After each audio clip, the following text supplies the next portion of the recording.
He grabbed her files off the table and dropped them on the floor. Not slid. Not knocked over by accident. He picked them up, looked her in the eye, and let them fall. Papers everywhere. The room went quiet. Nobody moved. And Nathaniel Boyd just stood there, smiling. Audrey Simmons had been a federal judge for 11 years before she retired. Not a clerk. Not an associate. A sitting federal judge in the Southern District of Georgia, appointed at 43, the youngest black woman to hold that seat in the district's history. She had sentenced men twice her size. She had held her composure while defense attorneys tried every trick in the book to rattle her. She had read verdicts in a courtroom so silent you could hear the fluorescent lights hum. She knew how to be still when everything around her was trying to make her move. When she walked into the Hargrove Community Legal Aid Center on the first Monday of October, she wasn't there to impress anyone. She'd retired 8 months earlier, at 58, after a health scare that turned out to be nothing serious, but scared her enough to make her think about what she actually wanted to do with the time she had left. What she wanted, it turned out, was to help people who couldn't afford the kind of lawyers she used to watch argue in front of her. She wore a plain gray cardigan, flat shoes, no jewelry except small gold studs in her ears. She carried a canvas tote bag with a broken strap she'd been meaning to fix for months. The center's director, a thin woman named Patricia, had met her at the door with a warm handshake and a slightly overwhelmed look. The center handled housing evictions, wage theft cases, immigration paperwork, domestic violence protective orders. They had 3 full-time staff attorneys, 2 part-time paralegals, and a waiting list that stretched to the new year. Patricia had been thrilled when Audrey reached out. A retired federal judge willing to volunteer her time was, in Patricia's words, an absolute gift. What Patricia hadn't told her was about Nathaniel Boyd. Nathaniel Boyd was the center's senior supervising attorney, 44 years old, 17 years at the organization, the kind of man who had made himself indispensable by staying so long that his name was on the wall in 3 places, and his coffee mug had its own dedicated shelf. He had a law degree from a second-tier school he'd worked hard to get, a genuine belief in the mission of the center, and a personality that required him to be the most important person in any room he entered. He was not a bad lawyer.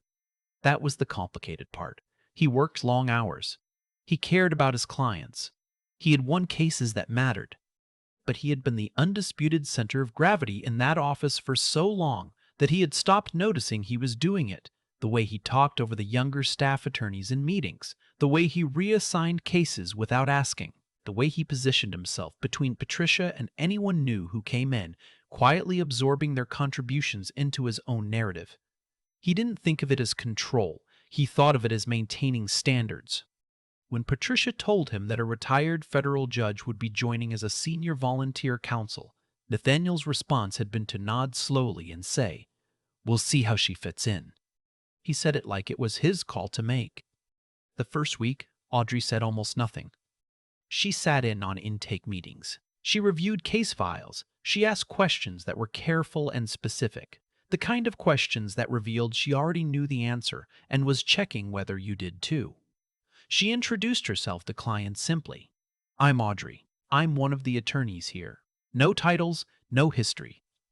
Nathaniel watched her the way a cat watches something it hasn't decided about yet. By Wednesday, he had reassigned 2 of the cases Patricia had flagged for her without telling anyone. He left a note on Audrey's desk. "These have been picked up. End by." No explanation. No conversation. Audrey looked at the note. She put it in her cardigan pocket. She found the clients in the waiting room the next morning and introduced herself anyway. One was a 51-year-old woman facing eviction after her landlord stopped accepting her Section 8 voucher. The other was a man whose employer had been skimming overtime for 2 years. Both cases had procedural angles that Nathaniel had missed in his notes.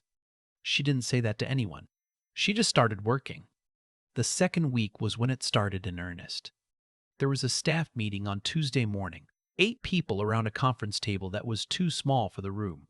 Audrey sat near the end. She had a yellow legal pad and a pen, and she was quiet for the first 20 minutes while Nathaniel ran through the caseload, his voice carrying the particular authority of someone accustomed to being the only expert present. When he got to the Morales housing case, a family of 4 facing illegal lockout by their landlord, he laid out a strategy: file a motion, request an emergency hearing, standard procedure. Audrey wrote something on her legal pad. She waited until he finished. The lockout happened on a Saturday, she said, which means the landlord changed the locks after the 5-day notice period technically lapsed on a Friday. If we can establish that the notice was defective, the delivery method doesn't meet state statute, the whole timeline shifts. We might not need the emergency hearing. We can go straight to the court for a writ. The room was quiet for a moment. Nathaniel said, "That's an interesting theory." "It's not a theory," Audrey said pleasantly. "It's Hernandez v. Okafor, 2019, 11th Circuit." She said it the way someone states a fact about the weather. Nathaniel knew the case. Of course he knew it, but he hadn't connected it to this fact pattern, and now the 2 younger staff attorneys were both writing it down, and Patricia was nodding, and the conversation had shifted in a direction that was no longer his. After the meeting, he found Audrey in the hallway. "Just so we're clear," he said, keeping his voice low and collegial, "we have systems here. The way cases get handled, the way information gets shared, it works because everyone respects the process." Audrey looked at him. "I respect process," she said. "I spent 11 years enforcing it." She didn't say anything else. She went back to her desk. That was when Nathaniel decided she was a problem. It started small, the way these things always do. He stopped including her in email threads. Not all of them, just the ones where decisions were being made. If she wasn't in the thread, she couldn't weigh in. If she couldn't weigh in, she couldn't weigh in, she couldn't weigh in. He framed it, if anyone asked, as not wanting to overwhelm a volunteer with administrative detail. He scheduled the case review meetings for times she'd mentioned she had prior commitments. A standing appointment with her cardiologist on Thursday afternoons, a commitment she'd mentioned once in passing. She showed up to 2 of those meetings anyway, rearranging her schedule without comment. He moved the 3rd one at the last minute to a room she didn't know about. He told one of the younger attorneys, a 28-year-old named Bryce, that Audrey's approach was more appellate than practical, a phrase that sounded analytical but landed as a dismissal. Bryce started second-guessing himself when Audrey suggested strategies, checking with Nathaniel before moving forward. He didn't do it to be cruel. He just didn't know who to trust, and Nathaniel had been there longer. Then came the files. It was a Thursday afternoon, 2.5 weeks in. A client family, 3 generations under one roof. Grandmother, parents, 2 kids, had a hearing on a wrongful eviction the following morning. Audrey had spent the better part of 2 days preparing the case file, 6 supporting documents, a detailed argument brief, a timeline of the landlord's violations going back 14 months. She'd set the folder on the conference room table before stepping out to take a call from a client. She came back to find Nathaniel standing at the table, and her files on the floor. He'd picked them up, her organized, carefully prepared documents, and dropped them. He was sorting through his own papers, his back half turned, as if the thing on the floor were an inconvenience. He'd moved out of his way. 2 of the younger staff members were in the room. Neither of them said anything. Audrey stood in the doorway for a moment. She looked at the papers. She looked at Nathaniel. She said nothing. She walked in, crouched down, 58 years old, bad knee, gray cardigan, and gathered her documents off the floor one by one. She put them back in order. She clipped them. She set them back on the table. Nathaniel never looked up. That night, Audrey went home and sat at her kitchen table for a long time. She made a cup of tea she didn't drink. She thought about what she was doing there, and why, and whether it was worth it. Then she thought about the grandmother in that family, 71 years old, 32 years in the same apartment, facing the street. She picked up her pen and kept working. She had been keeping a log since the first week, not because she planned to use it. She'd just done it out of habit. 11 years on the bench will do that to you. She noted the dates of the reassigned cases, the emails she was excluded from. The meeting times that changed without notice. The conversation in the hallway. She wrote it in a small blue notebook she kept in her tote bag, the one with the broken strap. Dates, times, specifics. No editorializing. Just facts. She also still had her email. Everyone she'd sent that went unanswered. Every thread she'd been quietly removed from. She had the timestamps. And she had the case outcomes, which were starting to accumulate in a direction that was difficult to ignore. The Morales family got their right. They were back in their apartment within 48 hours of the hearing. The wage theft client had a preliminary finding in his favor. 3 other cases she'd quietly contributed strategy on were moving forward faster than their initial projections. Patricia noticed. She didn't say anything at first. She watched, the way good administrators do, collecting information before reaching conclusions. But she was watching, and she was starting to understand what she was looking at. The moment that ended it happened on a Friday morning 3.5 weeks in. There was a meeting with a new client, a woman named Gloria, 60 years old, who had been illegally fired after reporting her employer's safety violations to OSHA. Retaliation case, strong facts, clear timeline, significant damages, potential. Patricia had specifically asked Audrey to take the lead on the intake because of her background in federal procedure. Nathaniel walked in halfway through. He pulled up a chair, uninvited, and sat down. He introduced himself to Gloria as the senior supervising attorney. He started talking. He redirected the conversation. He outlined a strategy that Audrey had already assessed as significantly weaker than the federal whistleblower protection angle she'd been building toward. Gloria looked back and forth between them, confused about who was in charge. Audrey put her pen down. "Nathaniel," she said calmly, "Patricia asked me to handle this intake." "I'm aware," he said. "I'm just adding context." "You're doing more than that." He looked at her. There was something in his expression. Not anger exactly, but the close cousin of it. The look of a man who has decided that patience is no longer required. "With respect," he said, and his voice dropped into something that was meant to put her in her place. "You're a volunteer. You've been here less than a month. I've been here 17 years. I think I know how this center operates." The room was quiet. Gloria's hands tightened in her lap.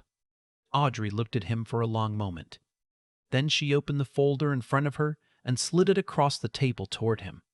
"That's the case file," she said. "You'll find my notes on the federal whistleblower statute at the back. You'll also find the 3 cases I've cited that support the damages calculation." She paused. "I'd like you to read them and tell me where you disagree." She said it like a judge, not unkind, not loud, just final. Nathaniel took the folder. He opened it. He started reading. The room stayed quiet while he read. When he got to the second case citation, something shifted in his face. He kept reading. He turned to the 3rd page.